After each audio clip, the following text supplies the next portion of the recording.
Welcome to Breaking Bread Podcast with your hosts, Chelsey Paston and Dana Black. You're watching episode 6 of season 1, Moments of Miracles. Now let's break bread together.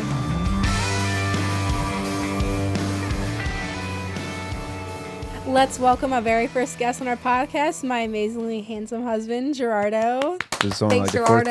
the fourth take, but it's all good. Yeah, this is definitely amazing having you today. The season is titled Moments of Miracles, and your testimony is such a miracle, and you play a huge part in this podcast. I know you're doing a lot of stuff behind the scenes, but we could not finish the season without sharing your story. So I want to highlight that this episode is titled The Power of a Praying Wife. Mm-hmm. And, you know, Gerardo's testimony has a lot to do with your prayer life. So I think the first thing is let's get a little bit of a background story on your experience with, you know, your faith before true Christianity was revealed to you, like with being in El Salvador and having that Catholic background, and then how you experienced church with Chelsey. Like, I want to hear that story. So, obviously, I wasn't born here. I was born in El Salvador, but so I grew up a Catholic, strict Catholic, as the way they describe it at the time. But so the way that things were back when I was a kid is we would go to church maybe twice a year, just I guess on holidays, unless I did something bad, which at one point burn your sister with I did. At one point, I did burn my sister with a hot spoon. Don't even ask how, but either way. So I got dragged to the chapel because I had to go confess to the Father and be like, "Hey, I've sinned. I did bad." And then he's kind of looked at me like I was like, "Well, what's wrong with you?" But yeah, it's like, yeah, go pray this 3 times, go pray this 5 times. That's how it was. Oh, really? You just repeated things? Yeah, well, it depends depending what. Like I said, I don't know the names of these things anymore. But it was like whatever you pray this so many times and this so many times, like Hail Mary. Like Hail Mary, no, it's not a Hail Mary, something else. I don't know. I don't know the names of it right anymore. But it's like, so pray this twice, pray this 3 times, pray this 4 times, and then you're good. And that's what they say. They say do this and then you're good. Like, yeah. Do they say you do this and your sins are forgiven or something like that? Like, right. Well, it's very religious. Yeah. Like it's just do this, and you're good. You're good. There's no relationship in that. So to me, it's like, all right, good to go, great. So I can go do it again. I'll see you next week. Were you in there often? Some of the stories he's telling me, I'm not even gonna repeat on here. I was like, Jordan, you were a bad kid. I was not a good kid, I'll tell you that much. But I also wasn't really a bad kid. But I don't know. You were kind of all I gotta say is I would not have been friends with you on the playground. That's all I gotta say. Wow. Look, the way that I can say it, I was a little brown boy with no technology over there. I was just running around entertaining myself. Right. My sister happened to be there, and I'm like, hey, look at Saint. I mean, you can say, you see how Saint is, so you just can get an idea of very what creative I was. And yes, exactly. Adventurous. Exactly. And dangerous. Charlie was a lot more dangerous than Saint. I got so many stories, but either way. Oh my gosh. Okay, so that is your experience. Yeah. It was just going a few times. Yeah, a few times. Going, confessing, doing this like religious practices. And then you met Chelsey and y'all started to go to church together as a young couple. We met in high school. She was a freshman. That one time at band camp, I was like, "Ooh, that brown boy's really cute." Oh, he got a girlfriend. Never mind. Band camp. Long story short, what a story. We met. And he was dating someone, but he knew my brother, so that's how we kind of like ended up getting to know each other. But yeah, band camp was a really good way to connect with people. You played an instrument? Yeah. What? You didn't know that? What instrument? I played clarinet from 5th to 11th grade. You still have it? Yeah, that thing is duct taped and like broken. Oh my gosh. You didn't know that I was in band either? All right, this is going to sound really silly. What is the clarinet again? Is that the thing that... The one that Squidward plays. This? Yes. Oh my goodness. Yeah, I loved it. I loved it. And I loved marching. Marching was really fun. So we did this thing called Showcase where we would learn this whole like, I don't know, like performance to like march to and play music, and some of it was really good. And Fountain Blue that we went to was one of the top like 5. Top 3 at the time. Oh Yeah, yeah, we were top 3 at the time. yeah, we were actually pretty good. But yeah, being in band camp, it was awesome because it's like it gave you a way to like connect with music, but also meet a lot of people because it was like freshmen all the way to seniors in band. And previously, I was on a podcast and we talked about this. We were so busy during band, and it was kind of a blessing because us as kids, you know, in high school, we were so busy that it just allowed us to not really get into things, not go into parties, not do drugs, mainly because we were just so busy and our time was just so focused on band. But they did have those people that would do some crazy things. But it kept you busy a lot. Like we would have that's awesome. after school practice almost every single day up until showcase, and then after showcase, it was what, Mardi Gras season? Yeah, well, Mardi Gras. Yeah, so we did Mardi Gras. I mean, it was literally all year long. You were busy. You were always doing something after school. Yeah, well, that's good. So y'all spent a lot of time together. That's how we met. Yeah, we were just friends. I think at one point we called each other brother and sister, and that's when I was like, well, this is not going to progress into anything. We literally used to call each other sibling word. No, literally said, "What's up, sister? This is my brother." Because I had a boyfriend and he had a girlfriend, so I was like, "Yeah, he's just my brother. He's just my brother." And to put this on record, we never did anything inappropriate. Never held hands, never kissed, never crossed that line because we respected that we were in relationships. Oh, that's and very nice. I think a good thing was that I think it was a good thing that he met my brother first. Yeah. And it kind of just like he was around.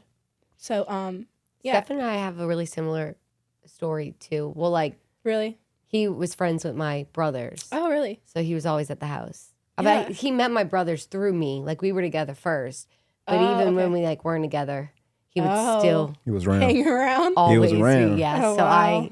I was not around because we'll get into that in the next season. Yeah.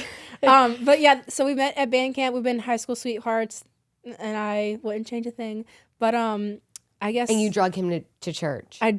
My dad sat down with him when we started dating, and he was like, "Okay, you're dating my daughter. You're gonna have to start going to church. We're Christians up in this house. Like, you're gonna start to do something." So, and funny thing is, we were going to Lakeshore Church. In Lakeshore, our youth pastor was Pastor Vic's son. Nice. So Little Vic. Yeah, Vic. Nice. Awesome. Yeah, he was our youth pastor. Small world.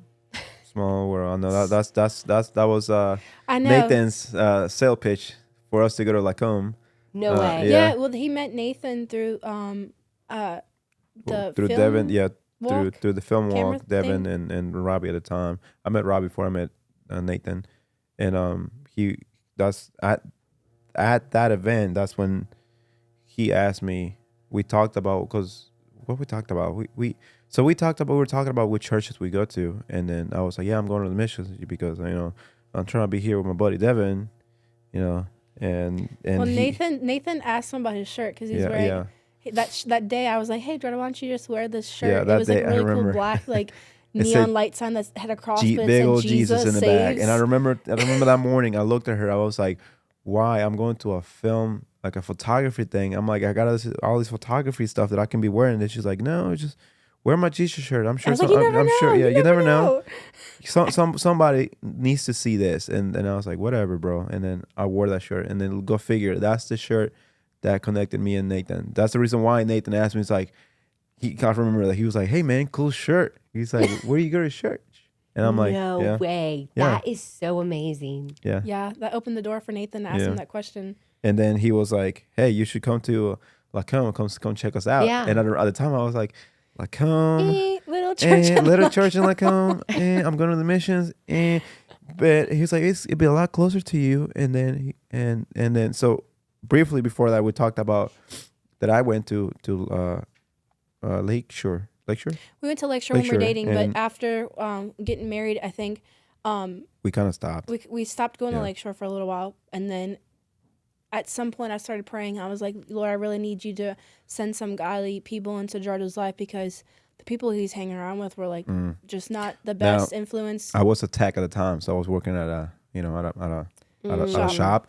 So yeah, we were cursing like sailors. I mean, we were. His friends were just kind of like, a lot of them disrespected me and just would like try to bring drugs around my children and just leave it on the floor. I'm like, yo, my kid is literally crawling. Please leave my house with your drugs.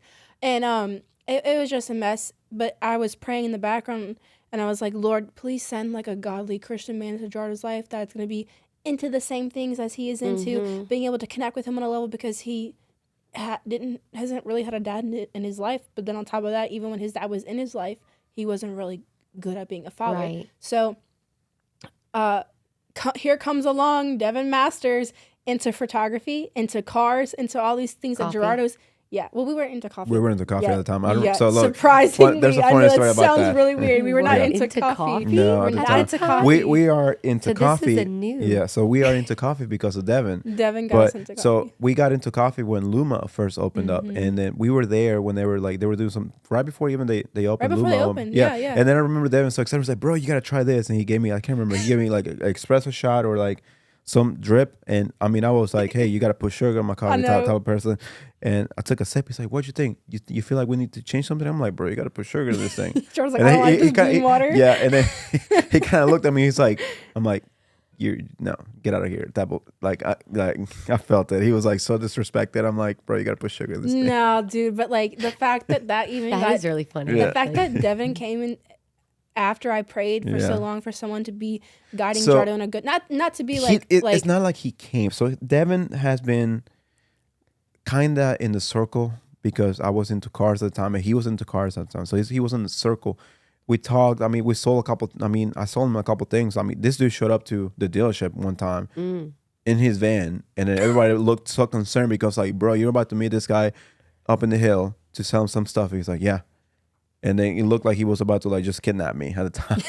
But either way, so like Devin's been around for a while. We didn't know he was, involved in church until one time. I don't think he really connected with him until like I was praying specifically for that. And that's just like, I guess it clicked for you like, oh, I need to start hanging out with Devin because, oh, I found out that he goes to church and this and that. And that's what kind of led Gerardo to go into the missions. We started going to missions. Yeah. But we were only going there, just me and Gerardo, because I was so terrified of bringing Kellen and Zane around a lot of kids because it's kind of a big church. Yeah. I wouldn't say like Church the King big, but like a little bit smaller than that. And Kellen just cannot be around a lot of kids because he can't get sick. He just can't get sick. But that's what led Gerardo and I going to the missions. Got it. After Lakeshore. But just that prayer being answered of God sends a God. Well, yeah, and if you wouldn't have worn that shirt, honestly, Nathan probably wouldn't have even mentioned it. Like y'all were at a film session. There's plenty of things to talk about. But because you were wearing that shirt, he was like, "Oh wait, that's a." I know. He was like, "Yeah, where are you going?" And he was like, "Oh, I'm going to the missions." And then Gerardo was like, Nathan was like, "That's a far drive from me." And then he told me that you should come to our church. And then briefly about that, we mentioned that I went to Lakeshore. And then he's like, "Well, Pastor Vic from Lakeshore." I'm like, "Yeah, actually, my wife actually knows his daughter. Yeah, whatever." He's like, "Well, he's our pastor there." And that's when I was like, "Oh, okay, all right, okay." Connect the dots. I see what you're doing there. All right, well, and then I mentioned it to Chelsey, and then Chelsea's like, "Okay, so little church." Great, Kellen. Because of Kellen, I came back Kellen. But we didn't go the first time with the kids. I was like, okay. He came home and told me all the stuff that happened at the photo walk, and I was like, okay, we can go try it. I think at the time Alyssa reached out because I was selling jars of tomato soup that I was making. And, that's right. And we went and I gave Nathan a jar of tomato soup for his pregnant wife because she was pregnant with Lily. Yeah. And then I was like, I like this church. It's small. It's intimate. I can see that if I bring the kids, it's not a lot of children there. Yeah. Not that was just like it's not a bad thing. It's not a bad thing. Right. It's just like for us at this time right now with Kellen still having issues with getting sick and just we needed some him distance. Out. We just don't like to be around a lot of children. So we went and we kind of like we saw so many people from go figure. The one day we saw so many people from Lakeshore, and then we weren't feel too disconnected, and then so you know how Nathan is. The dude is like high energy, so welcoming. So it didn't feel awkward for us. We felt very welcome. And then that same day I met who did we meet? I can't remember who I met. I met a couple of people, but they were like so very welcoming. I met David. Wow, he's gonna kill me if he sees this. So the same day I met David. I mean, oh no, this dude is just so they're very nice, welcoming and nice, and so we felt instantly at home, right? Yeah. And then, but again, like I mentioned, for some reason that one day we saw so many Lakeshore people that they don't go there anymore, but at the time we felt very connected and very like together. So we're like, okay, we tried it out. And we're Yeah. like, okay, this is.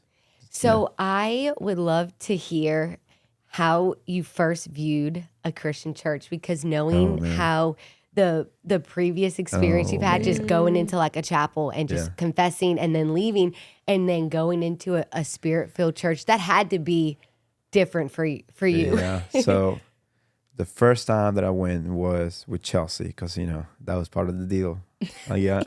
I get to date the girl, but I gotta put in some work, and I gotta go to church. So first time I went, so it was a Lakeshore.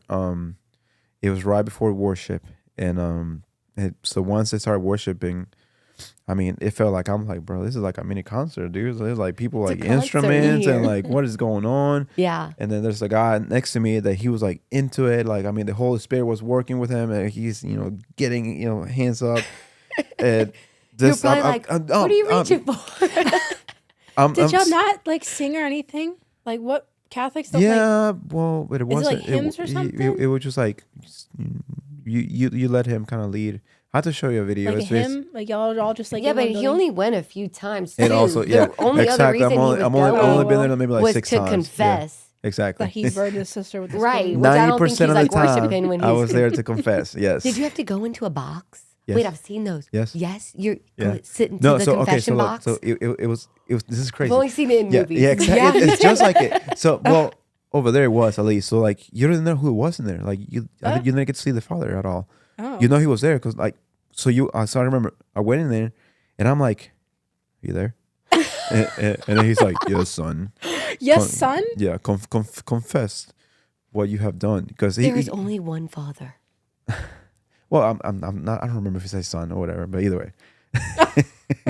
But either way, This is getting deep, guys. Yeah, getting very deep. And Hello, so I son. can't see him at all. Confess to me. It's like a mesh, so I can't see him at all. So Like I'm not like, even like a little bit of skin? nothing. I can't see him. Like there's no light, and like it's very dark. And I'm like, I'm just talking to a box right now, and Wow. he's listening. So it kind of in a way felt more confident for me to say, yeah, look, I burned my sister with a hot spoon. So, and I can't see if he's looking at me or like he's, judging me, or the dude's probably laughing. I don't know. Right, But right. so that's what it was. So I confessed to him, and either way, so many times I've done it many times. But either way, very different from the Christian side of things, especially here. To go back to the worship at Full a circle. Christian So church. worshiping, Yeah. right? This guy ends up worshiping. He's into it, and I'm looking and I'm like, what is happening? These are the people that my mom had told me about. Be careful. Oh, So these are the people my mom warned me about. Yeah, exactly. oh wow. So Because she did warn you, right? She was telling you about not necessarily it. warn me, but it was more of a They were hey. seeing their customers at the restaurant and how people were calling themselves Christians and how they were acting not like Jesus. So it's just bad representations of Jesus being in front of Gerardo and his mother. So they're like, ugh. Yeah, So did you tell your mom that you were going to a Christian? not really. No, No. you had to keep that I've secret. done a lot of things that I haven't told my mom, including marrying her and getting baptized, and I regret a lot of these things. But at the time, I just kind of started going because I wanted to be with Chelsey. So it was like, we'll see where this goes, type of deal. And then You didn't tell your mom that you married Chelsey? so Wait, we'll save this for the next season. Yeah. look, yeah, well, so Because this that is is a story. It's Yeah. a lot of things that Yeah. happen. It's a not- lot of monumental things that happen that I regret not having his mom there. It's just kind of things that Look. just happened that Yeah. Look, ideally, what I would have wanted to happen was I would have liked to tell my mom, hey, I'm thinking about proposing to Chelsey. But remember, at the time, I mean, we're having kids already, so it's like a little too We're late, about to have right? kids, So yeah. we're I was about to have kids. Right. So, and I my ideal thing was I would say, hey, mom, I'm thinking about proposing to Chelsey because I wanted to get married with her. We were having kids. And then the next thing would have been I would approach her dad and be like, hey, would you give me your blessing to Yeah. marry your daughter? Now, long story short, the way that it happened was we're heading to her graduation, and I love you, Mr. James, but he goes like, here's the ring that I used for The the family family ring. ring for Just my mom's for her mom's mom's old ring. And I know Chelsey mentioned that she really wanted to, like, she would have loved for this to happen, at her graduation. I'm Which like, I have no idea how he knew I that. don't know, but yeah. I think I've only told you like, oh, it was so cute seeing all those people get married or engaged at their graduation, blah blah. I don't know how my dad knew, but either way, continue. And either way, so he gave me the rings, and I'm like, I looked at him, I'm like, so I'm doing this? He's like, well, you don't have to, but she would really love for you to do something like this. And I was like, okay, so I'm doing this. Wow, I'm about to propose to Chelsey. And by the way, my mom thinks that I'm going to her graduation. And I thought I was just going to my own graduation too. So that's wait. That is such a crazy story. Yeah. Well, either way, yeah. So there's more to it. I'm not gonna. I was on top of me, like trying not to like pass out and puke because I was pregnant and I had such a severe like issues with morning sickness, as I'd say. And like all of a sudden, here comes Gerardo after I'm like walking out to see my family. We talked for like a second, and then all of a sudden Gerardo goes, "Well, I'd like to take this time," and said something, and then he got down on one knee, and I was like, I can't remember what I said exactly, but I was low key about to have a panic attack because there's people everywhere. Yeah. And I'm like, I'm getting ready to say it. I don't even know what I said or whatever. But then Chelsea's dad is like, come on, man, do it. Like keeps tapping my pocket where I have the ring at. And then Chelsea's like, what's happening? And I'm like, okay, so I'm like, would you marry me? And then, so in the back. I like how he says that in an Indian accent. I did not mean it to. So look, to fix things, I did not say it like, would you marry me, Chelsey? No, I didn't say it like that. I don't know how I said it. I was. Latino trying to make an Indian accent. All right. Oh, continue. Either way. And I remember, so I got on my knee and I was like, holding the ring. And I see like, there's a lady behind her and I can see her through the glass losing her mind. She's like, oh my God, like losing her mind. And I'm like, anxiety. I'm like looking at him like, please hurry up, say yes or no. Like, I don't care. It's like something so we can get over this. I just started crying. Yeah, she started crying. Yeah. So she started crying and I'm like, come on. I was like, I really was just trying not to puke. Like, I just got did graduation, walk across the stage, and like I remember just like looking at everyone as they're walking across the stage, being like, don't pass out, because I had severe morning sickness where I would just be puking every single day, like all the time. But either way, yeah, I said yes, and then she said yes, and I was like, great, let's go. A mystery ever since then. Wow. But yeah, so either way, going back to things that not necessarily I've hidden through my mom, it's just the way things have happened is just she wasn't really, I didn't put her in the bubble when it comes to that. So that's how that happened. So I didn't get a chance like, hey mom, like, hey, I'm about to like do this. Right. Because I'm sure she would have loved to be there. Yeah. But at the time, the way that their story works is somebody had to be there. So it's not like she could have gone. But, but if it was something like specific like that, she would have made time. And I know that. And so it's kind of like one of those things that it's just the way that it played out. It wasn't optimal. It wasn't intentional. And then now it looks and sounds bad. And through her, eyes and ears, I guess you can say. But it's just the fact that I proposed and, and she didn't know about it until after she found out through a Facebook video. So she was pretty salty about that. She was pretty salty about that. And then going back to the baptism, I wasn't going to get baptized that day. I was not. Because she asked me. She literally asked me the day prior. She's like, are you getting baptized? And I couldn't read her to the point where like, I'm not sure if she's asking me in the way of like, this, like she's not, she doesn't agree with this, or like, is she asking me in a way because I think she wants to be there? So I was like, no, I'm not getting baptized. And then go figure. I'm there and it just kind of hit me. I'm like, if I don't do it now, I'll never do it. Yeah, I want to talk about that. Yeah. So when you guys got together, you were kind of going to church just to be with her. But over time, a few years ago, you actually were like, no, I'm committing to this. Like, I'm not doing this out of fear. I'm not doing anything. Well, I'm actually committing to it. I think it all kind of just like, so, and of course, coming from being fear-driven into this thing called Christianity, being driven by fear, never really understanding having a relationship with Jesus, then living for myself, living for Chelsey, doing what the heck Chelsey I want to do, clearly because I got pregnant in high school, in my senior year of high school. And then I think all the stuff that we went through with Kellen is what, when God was like really tugging on my heart, be like, okay, like, turn back to me, because there was a lot of times in the NICU where I think there was 2 calls. They called us like, hey, you need to come. It's Kellen's last days, and then like a bunch of other stuff that he was having issues with. So during that NICU stay for 9 months is when God, like, I was just like, okay, this is all God, because my son should not be here right now. He's been here for so long, and he's been up and down, like, on this roller coaster of, like, doing well, not doing well. And then that's when I guess it started of me getting back to my faith in Jesus. And I guess, in a way, also opening Gerardo's eyes. So we should probably talk about, like, what were you thinking in the NICU? Because my entire, like, relationship with Gerardo has been, oh, this is all science. Like, it's all science is keeping him alive and whatnot.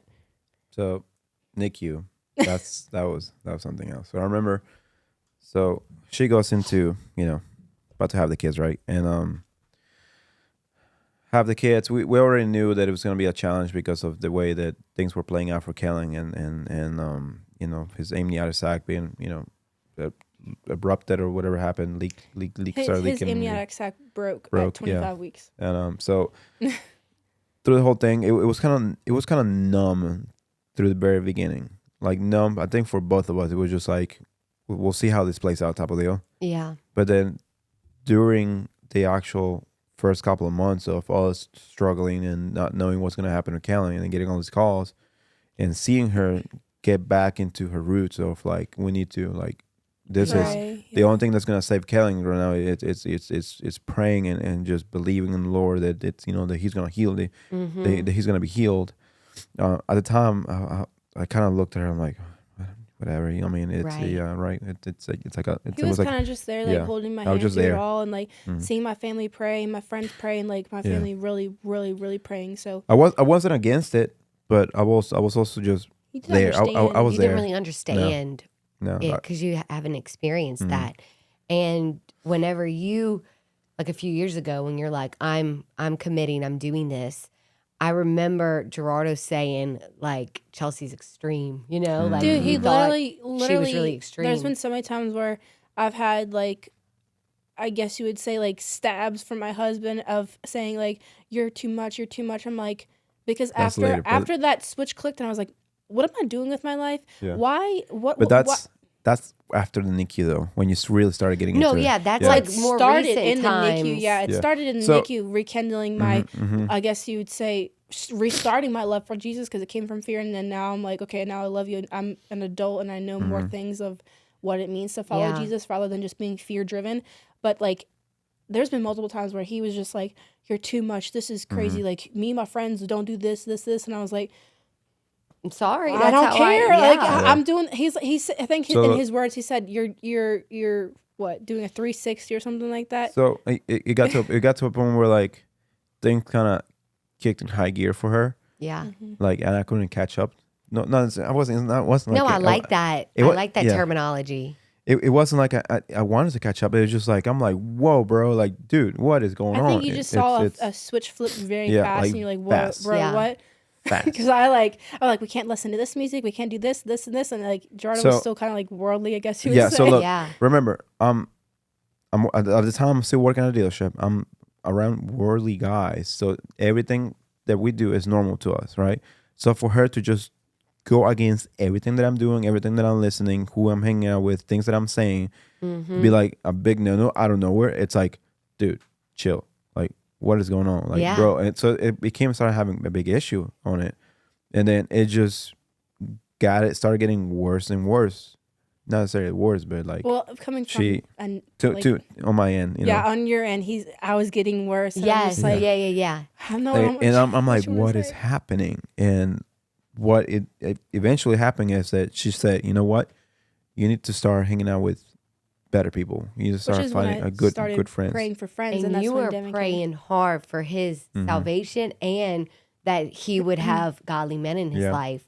All while you were like, "What? This girl's crazy." I know, like I said, I'm very, very grateful to see that. Like, when I prayed the first time, God, please send a godly man to Gerardo's life so he can have someone just to, like, see what this is like, which was Devin, and then the second one was Nathan, meeting him at the photo walk, and Nathan really just, like, in Gerardo's terms, helped him get there to where he is now. Because Devin, I think Devin was just into a lot of things, so they would kind of like not have much time to hang out for him to see like, oh, this is what it's like to be like a godly Christian man. So he learned a lot from Devin, but then Nathan came along, and Nathan took on a more of like I guess let's say a personal role of getting him to where Gerardo is now. I guess you can go and tell like how that happened with Nathan. So, well, let me go back real quick to the whole Devin thing. So, she was praying hard about me finding a better group of friends.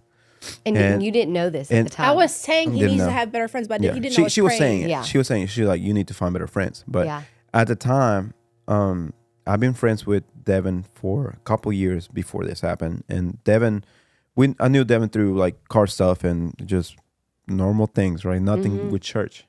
And Devin would never really post anything regarding faith or anything in the church. And then this one day he posted something, because at the time they were like leaders of worship. I think him and Catherine were leaders. They were doing something. They were leaders at the missions. And I saw that post and I was like, Devin does church things, and I showed Jesus? her, and I showed her, and she's like, that's it. What church do they go to? And I said, it was like I literally specifically remember praying, God, let there be a man who's like into all the things that Gerardo's into, to see like it's not just this like I'm set apart in like a weird worldly way. It's which we are set apart, but not like disconnected from humanity. He was into cars, into photography, into everything Gerardo was into, and then like they became good friends. And so we started going to the missions because of this kind of chasing. Hey, Devin, please, like fix this guy. I know. I was like, y'all, you gotta give him some grace. He came from a Catholic background. He doesn't know what this stuff is, but I'm glad we're here. Yeah, that is so funny. But look, so Devin was involved in church. Like Devin had a lot going on at the time. I mean, on top of Luma was about to open, and then you had him being involved with church, and on top of all the other things and family and things. And I mean, the man is busy, right? Yeah. So it wasn't like we just couldn't. And on top of living in Hammond, especially us living in Mandeville. So it was so you had the distance, you had a lot of factors, until, but either way, so we still kind of stayed in a close circle. We started going to their Wednesday evenings things. They're little close, like Tuesday or Monday night, like little small groups, small groups. So we got close to that point, but it, like I said, but it wasn't enough. It wasn't enough for him to be like life changing. Yeah. Until, like I said, Nathan came along and really like, I just guess dove deeper. And then Devin helped me get where I needed to be at the time, until Nathan came on board, and Nathan was the one that actually helped me get saved. Because without Nathan, I probably wouldn't have been here. Without Nathan, why do you say that though? Why do you say that? What do you mean? Like, why did Nathan like help you get there? Like, what did he do? Okay, so on top of Nathan being such a good friend, Nathan just that is so important. Having a good friend. Yeah. So Nathan was very, very patient when it came to working with me the way that things were with me, and then the fact that he was willingly, he's like, hey man, you want to learn bass? And then really being in a worship team, really, I guess, was one of the biggest reasons why I learned how to worship. Because I'll be honest, if I wasn't in the worship and I was still upstage, I'd probably just be sitting like. He was the guy that would not raise his hand. I think who what podcast did you record? One of the podcasts that he recorded. Someone said, it's funny how you would take the one guy who's sitting in the service, not raising his hands doing nothing, and put him on stage. Yeah. I was like, that's you. That was me. I was in the back. Like I'm literally looking at him. I was like, are you attacking me? Am I being attacked right now? But it's honest. That's the truth. That's the truth. It's honestly. I don't see myself. I don't see how I will start worshiping without having to actually encounter. Yeah. It was. I do think Nathan had a huge part in your self, like in you saying, all right, God, I'm gonna give my life to you. But I will say the biggest thing was, and this is how I feel, because I was on the other end with Chelsey for the past year, praying for you to, to give your life to Jesus and to get baptized and all this stuff. I remember her coming to me like, man, I just want like a godly husband. Like I just want him to lead. And you were on your knees every night or every morning praying for Gerardo to have godly men to help usher him into that salvation. And you were like, man, I want that. I just remember you praying so much for it. And I don't even think you realize really the battles that she faced before that even happened. Like, she prayed for godly men. She prayed for you to get saved. And there was those people that played a huge part in like the real life. Like, they were actually the ones speaking to you. But the power of prayer is so important. And we have to remember that we're not fighting battles in this life. We're not fighting with our hands. We're not fighting, with swords. We're fighting on our knees and in prayer and worship. And that's what you did. You fought that battle. And I kept praying, and God literally answered so many prayers, because I think one of the big things that helped me with praying was I was doing the books, The Power of a Praying Wife. And that's what I think really helped all of, or I should say, our relationship, and me praying for Gerardo to finally like have this encounter with Jesus, or not even really an encounter, just like this like realization of who Jesus is. And I guess to lead to like the baptism thing, so I prayed, I think it was last year, the beginning of last year, I wrote on like my prayer journal or whatever you want to say, for Gerardo to like really be like in a relationship with Jesus. And so then here comes our church saying, we're doing signups for the baptism picnic thing, whatever. I signed up, and then I was like, I know how Gerardo is. I can't push him into things because he'll do it. But I just asked you once, I told maybe her. Twice, and I was like, hey, why don't you do it? Not like in a pushy way. I was just like, hey. Because look, I've always been, if you push me to do things, then I'm going to hate it, and I'm not going to want to do it. And then as soon as I saw the sign, I'm like, she's going to force me to do it. She's going to ask me. And then to me, it felt like she was telling me to do it. But she was like, hey, you're going to, what did you say? You were like, hey, I said, are you going to sign up? Why don't you do it? It's like the whole like church wide like sign up sheet for baptism. I remember I'm like, well, if you tell me to do it, I'm not gonna do it. I'm not gonna do it. He was just like, no, but I'm not ready. You already made up your mind, like, no, I want to do it on my own. Like he was like, I will do it on my own time. When I told her, I will do it on my own time when I'm ready. Yeah. And then the way that things were going, I knew that wasn't gonna be ready. There's no getting ready for this. It's either you do or you don't. Well, then baptism day comes around, and I think you and I were talking, and they're like, oh, I wish Gerardo was going to do it. And then, like, I get baptized, and then Gerardo's recording with Nathan in the water. Yeah. And then all of a sudden, I see Gerardo darting, or you see Gerardo darting into the... Dude, I'm sitting there, like, thinking in my head, I feel like something's going to happen. Like, I'm like, this isn't over. And you were just like... Not that you were broken. I know you weren't broken. You were so filled. You just got baptized. Yeah. It was awesome. But I already know there was that part of you that had been wanting. I wanted him to choose it. You wanted him. You wanted a godly husband. You wanted somebody that was going to surrender publicly and be like, I'm all in with you. And just to do things together. And sure enough, you get baptized. Pastor Vic some other people do it. They'd all of a sudden. A lot of people do it, and I told myself, because I was taking pictures, and I told myself, just sitting back, I'm like, why didn't I sign up? Because I was like, what were you feeling at that moment when seeing everybody get baptized? Of everyone getting baptized, but for you to be thinking that, you must have like felt the Holy Spirit really tugging on your heart. Yeah, so I'm taking pictures of everybody, and the whole time I'm just like, a burning question on me was like, why didn't I sign up? I think it was the burning question in you was, if not now, then when? Because like in the beginning, when we had the signups, I was like, I told him, I was like, if not now, then when? Yeah. Like I told him that, and that's what he said when Pastor Vic said, anyone else? And then Gerardo came up. Remember what he said? Right before he said it, and I told myself, because we're getting down to like the last two people, and I told myself, if he looks up and he says, if he just opens it up and says, if anybody wants to do it. And then I told myself, I'm doing it. And that's it, I'm doing it. And then I remember he just kind of looked up and he said, I can't remember exactly what he said. It was exactly that. It's like, if anybody else wants to get baptized, we'll come on over. And I kind of looked at Nathan and I was like, hold my camera. Hold my camera.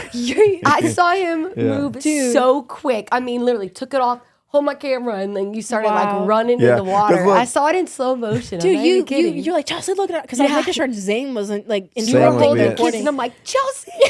Yeah, So, and yeah, when I get there, at this point, I'm just like, it just felt like a wave of relief just kind of like Yeah. slowly coming onto me.